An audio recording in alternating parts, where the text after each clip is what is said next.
Welcome back to the channel, guys. Just yesterday, your boy dropped a tutorial on how to install the Hen jailbreak to your console that's on 4.91 or lower. And to my surprise, when I woke up this morning, I was delighted to see that the new toolset for PS3 has just been released, and it's now fully compatible with consoles on 4.91 official firmware. This is great news for those who updated their consoles a few weeks ago when Sony released the official firmware. Well, now guys, you can rest easy tonight knowing your console has now had a fully customizable firmware installed to it. In this one, guys, I'm going to show you how to jailbreak any PS3 that's on 4.91 using the new toolset. For this guide, you will need a few things such as a FAT32 formatted USB, a Windows PC or laptop, as sadly one of the applications we will need won't work on Macs. You'll also need a console that's compatible with a custom firmware. This can be checked by loading the toolset page on your PS3 and checking to see if you've got the green tick of approval. Once you've got all these things, then we can get into the guide. Be sure to leave a like and subscribe to your boy for everything PS3 related. Your boy even uploads shorts of the games I like. No more waffle, guys. Let's get into this guide. First things first, let's go ahead and disable automatic updates. Many of you was caught out when the last update came out because you didn't disable auto updates. This is key to ensure you don't lose your jailbreak once Sony bless us with another firmware update. Once you've done that, we can now move on to the internet browser. Go ahead and click triangle to bring up tools, and then go ahead and clear your browser, your cache, and your history. This is key to ensure you do not get any errors or freezing during the toolset phase of this guide. Now what I want you to do is press the Start button to bring up the URL searcher. From here, go ahead and type in PS3 toolset and make sure you put the .com at the end, otherwise you'll end up on a Google page that will provide you with dodgy fake pages. After doing this, you should be brought to this same page where your PS3's information will begin loading. Allow it to do its thing before clicking on anything at this time. It's basically checking to see if your PS3 is compatible with the jailbreak and that you're on a firmware that is on the list. This is where many of you would have had an error message before this new toolset was released today. Once it's done, you should see the System Manager box can now be clicked. Go ahead and click on that. Here you will find that green tick I was talking about earlier. This basically just lets you know if this is going to work or not, more or less. Sometimes your console can be in poor condition and will just freeze every time you try. In that case, you'll see a big red X here. On the System Manager page, go ahead and click on the flash memory box and go ahead and save your flash memory to your USB. This is essential in the event something goes wrong, like your console refusing to turn on or constant freezing after jailbreaking. For example, I highly recommend you create this backup in the event of that happening, so that you can revert back to the original dump file. Once you've saved the dump file, we can move over to the PC. On the PC, go ahead and download the PS3 dump checker. I will provide a link in the description.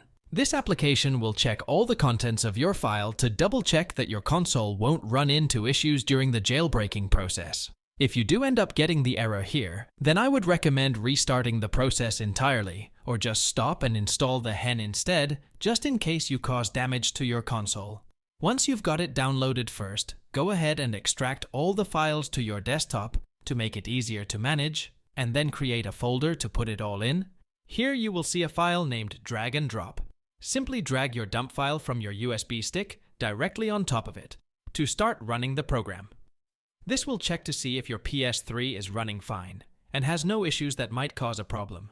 As I said earlier, once you've got the all clear, make a copy of it on your desktop and you're all good. We can back out of the PS3 file dump checker. And now we can go ahead and download the 4.91 custom firmware itself. Go to the link in the description to find it. It's provided to us by the generous crew over at EvilNat. I would strongly advise against using any other kind of custom firmware because at the end of the day, you don't know if they'll destroy your console or start downloading dodgy stuff to your hard drive. Once downloaded, you will need to add the PS3 file to your USB stick, and then we can head back to the console. But make sure that all of the files are inside this PS3 folder. You'll need another folder named Update, and then inside that should be the custom firmware itself. Be sure to plug your USB in before continuing. Make sure it's plugged in to the right-hand slot, or you're gonna have some issues installing it, big boy. I don't know why this is how it works, but who cares? First, we can head back over to the internet browser and then head back to the toolset homepage over on the System Manager. Now we will need to click on the flash memory patch option. From here, then click on Load Patch via HTTP. The download will take about a minute or so. If your console freezes at this point, simply restart it and try again. If you have any other errors, such as a message saying that your PS3 is not compatible with this toolset, then you might need to install the hybrid firmware first, before trying again. If you do get the errors, I have provided a link in the description for you to download. Just follow the same install steps that I have provided in my previous video, and then come back to this part.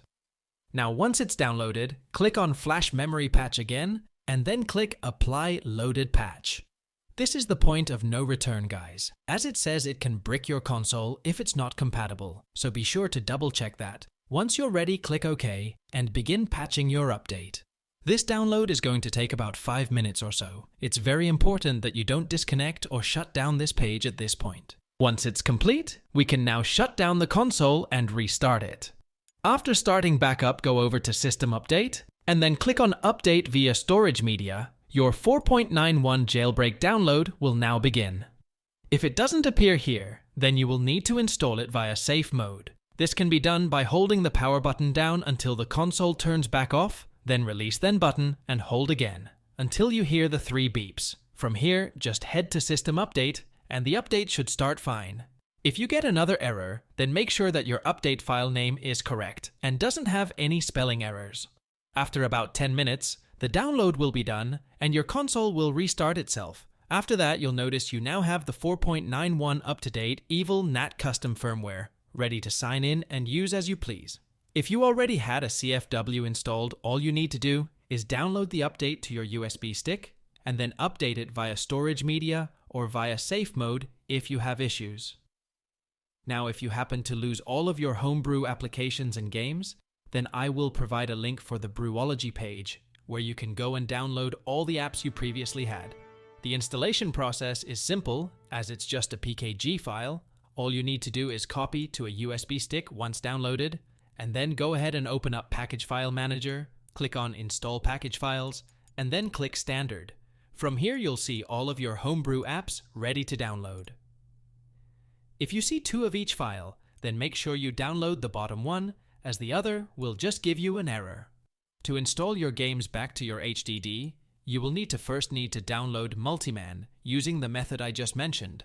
Once you've loaded Multiman, simply hover over the game you want to copy to your HDD, and then press triangle to bring up this menu. From here you'll see the option to create an ISO file. Go ahead and do that.